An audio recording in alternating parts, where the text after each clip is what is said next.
God of War teve vários jogos utilizando a fórmula de hack and slash, mas usando de maneira muito própria para poder criar os jogos. Uma câmera afastada do personagem principal, sempre se mantendo fixa para aproveitar ao máximo o cenário criado, já que God of War sempre teve ótimos cenários. Além, claro, de estar inserido na mitologia grega para poder construir sua ambientação. As características de God of War foram tão marcantes que uma enxurrada de outros jogos foram feitos utilizando os padrões de hack and slash instaurados por God of War, até mesmo jogos que não deveriam. A geração PlayStation 3 e Xbox 360 foi marcada pela quantidade alta de jogos que abusavam de sangue e peitos para poder demonstrar uma certa rebeldia, todos inspirados por God of War, já que o sucesso que o primeiro e o segundo jogo tiveram em seus lançamentos foi absurdo. Esses jogos inspirados em God of War tomavam as seguintes fórmulas: exploração linear, com combate em hack and slash ou briga de rua, sempre tendo hordas de inimigos genéricos e cada inimigo, quando você bate, saem litros de sangue. Exemplos são os mais diversos, mas os dois mais lembrados sendo Dante's Inferno e Castlevania Lords of Shadow. Dante's Inferno, desde os primeiros momentos, mostra total inspiração em God of War. A forma de ataque é extremamente parecida, tendo o ataque pesado vertical e leves horizontais, você tendo que enfrentar muitos inimigos por área para poder passar, e todos os inimigos soltam litros de sangue e mostram os peitos. Eventualmente você enfrenta um chefe que são bem maiores do que o personagem que você está jogando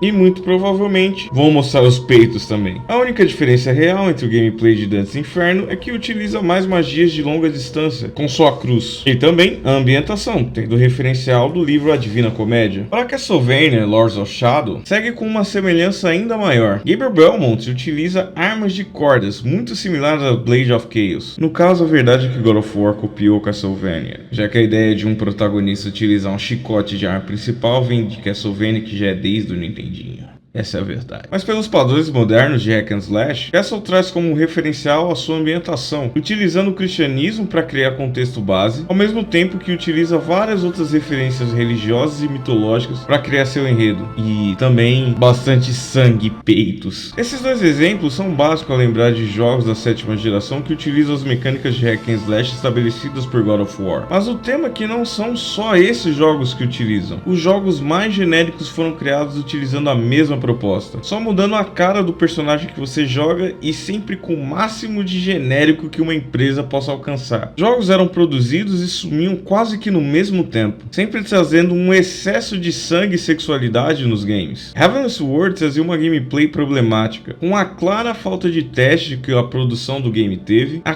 câmera do jogo sendo um completo desastre, para dizer o mínimo, ao mesmo tempo que tudo no game eram mulheres de shortinho. Blade of Time foi um jogo que pessoas nem ao menos lembram da existência dele hoje em dia, pois ficou preso na geração PlayStation 3 e Xbox 360. Prototype é um caso clássico. Com uma boa ideia, baseada em evolução humana não natural, trazia um bom enredo, mas o foco do gameplay de se tornar um briga de rua cheio de sangue fez com que ninguém lembrasse desse jogo hoje em dia. Além de franquias novas, franquias antigas, estúdios clássicos e personagens de outras mídias, para tentarem supostamente se renovarem, recorreram a esse estilo de gameplay. Como comentado, Castlevania foi um dos casos que deram certo, mas Splatterhouse é um jogo que depois do esquecimento de 20 anos que os jogos do Mega Drive tiveram, o reboot também foi colocado no ostracismo depois do lançamento. Reboot esse que a única proposta que trazia era ser extremamente sangrento. Afro Samurai traz um mangá clássico para uma narrativa que aproveita de ser genérica para esconder um gameplay horrível. X-Men Origins Wolverine traz um dos personagens mais famosos do quadrinho e põe apenas para passar garras em pessoas e ser esquecido pelo tempo. Não que passar garras em pessoas seja algo que o Wolverine não faça. O jogo conseguiu ser mais esquecido do que o próprio filme que o jogo se baseou. E ainda assim, mesmo jogos que tiveram relevância na época, como foi o caso de Lollipop Chainsaw, também foram esquecidos com o passar do tempo. Esse game pega justamente a ideia de explorar uma geração de jogos violentos e sexualizados para criar um jogo violento e sexualizado, de maneira muito sarcástica ao gênero. Mas por estar num tempo que isso era a regra, ele também foi esquecido, mesmo sendo uma crítica ao estilo. Nessa onda de hack and slash, até mesmo o Sonic entrou no meio. E o meu queridinho Crash Bandicoot fez essa desgraça. Por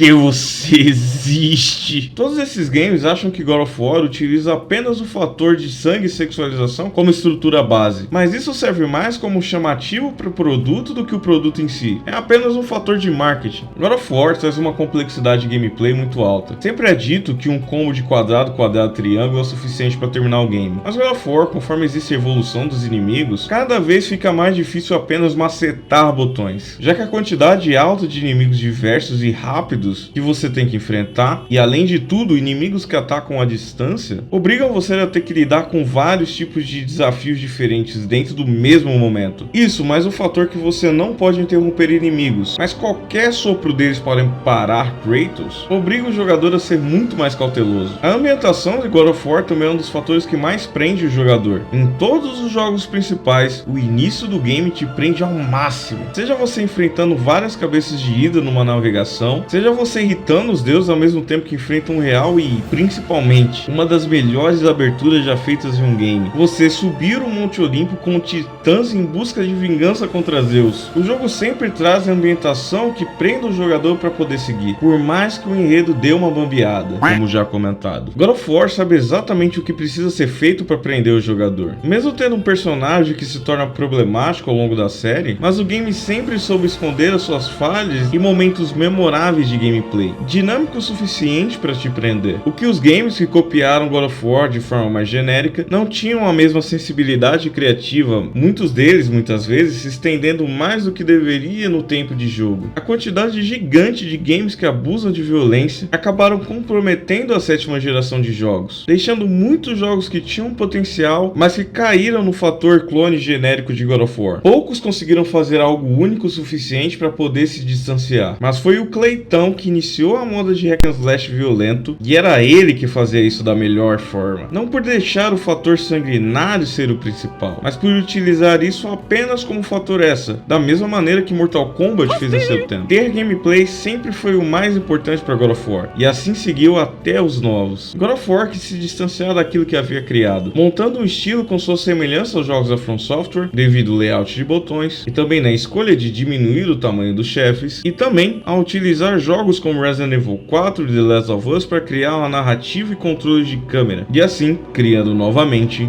um estilo único. What are we hunting? You are hunting deer. Which way? In the direction of deer. Cleitão sempre tenta ser o único, até em ser um hack and slash com um cara careca.